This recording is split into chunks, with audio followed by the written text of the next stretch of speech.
আমার কাছে মনে হয়েছে এই যাবৎকালে ইরান, আমেরিকা বা ইসরায়েল এই ত্রিমুখী লড়াইয়ে একদিনে সর্বোচ্চ পরিমাণ অর্থনৈতিক ক্ষয়ক্ষতির শিকার হয়েছে আমেরিকা ইরানের মাধ্যমে। আর ইরানের জন্য এটা একটা গোল্ডেন অ্যাচিভমেন্ট। দেখেন, একদিনেই জাস্ট একটা মুহূর্তের মধ্যে মার্কিন যুক্তরাষ্ট্রের যে অহংকার ছিল ফিনান্সিয়াল দিক থেকে, টাকার দিক থেকে, এটার পরিমাণ হচ্ছে $300 মিলিয়ন। $300 মিলিয়ন। 1 মিলিয়ন মানে 10 লক্ষ ডলারে হয় 1 মিলিয়ন।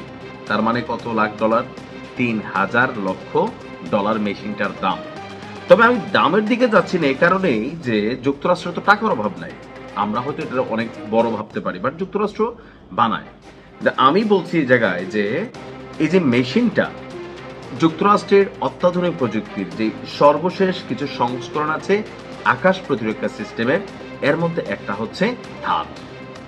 খেয়াল আছে নিশ্চয়ই, রাশিয়া ইউক্রেন যুদ্ধে ইউক্রেন বারবার আপনার এই থার্ড চাচ্ছিল যুক্তরাষ্ট্রের কাছে যে ভাই আমাদেরকে থার্ড দাও, কারণ এটার প্রতিরক্ষা সিস্টেম এতটাই আধুনিক যে আমরা সবাই ভাবতাম এটা মনে সুপারম্যান টাইপের কোনো কিছু, কিন্তু ইরান তেল কম, ভাজা মচমচা, সস্তা, 2-10,000 দামের একটা ডলারের ড্রোন দিয়া বা ক্ষেপণাস্ত্র দিয়া আপনারা এত বড় ঘটনা ঘটে দিতে পারছে।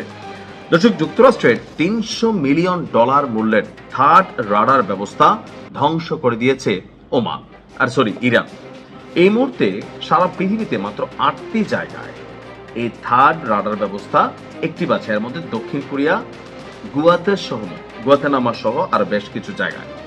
তো টেবিলে থাকা অত্যাধুনিক আকাশ প্রতিরক্ষা ব্যবস্থা থার্ডের শক্তিশালী রাডারটি ইরান উড়িয়ে দিয়েছে। আর এই তথ্যকে দিচ্ছে একজন মার্কিন কর্মকর্তা।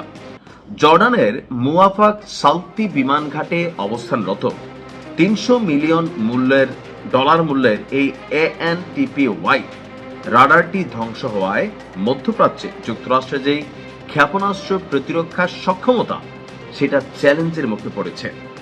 স্যাটেলাইট চিত্র বিশ্লেষণের মাধ্যমে সম্প্রতি এই ক্ষয়ক্ষতির তথ্য সামনে এসেছে। অর্থাৎ মধ্যপ্রাচ্যে আমেরিকা যে তাদের এই থার্ডকে আকাশচুম্বী জনপ্রিয়তা দিয়ে বেছে যে ভাই আমাদেরটার উপরে নাই, আর আরবি শেখেরা, শায়করা বা ধরেন কি বলা হয় আপনাদের ভাষায়, তো এরাই যে বিলিয়নস অফ ডলার খরচ করে এগুলা কিনে, এখন দেখেন এগুলোর কার্যকারিতা কি ইরানি পোতাই দিছে। তো তার মানে ইরান কতটুকু ডেভেলপ করছে ক্ষেপণাস্ত্র বা সামরিক বিজ্ঞানে, আপনি জাস্ট এখান থেকে একটা আইডিয়া নেন।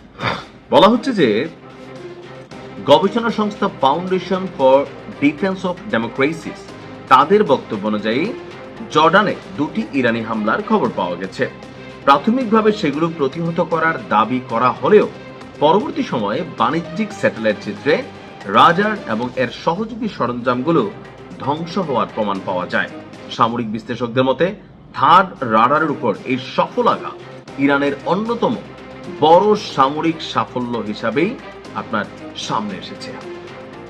আমি এই জায়গাটাতে অহংকার করছি, টাকার মূল্যে যায়নি যে ইরান কোন জায়গায় ভাই টাচ করছে।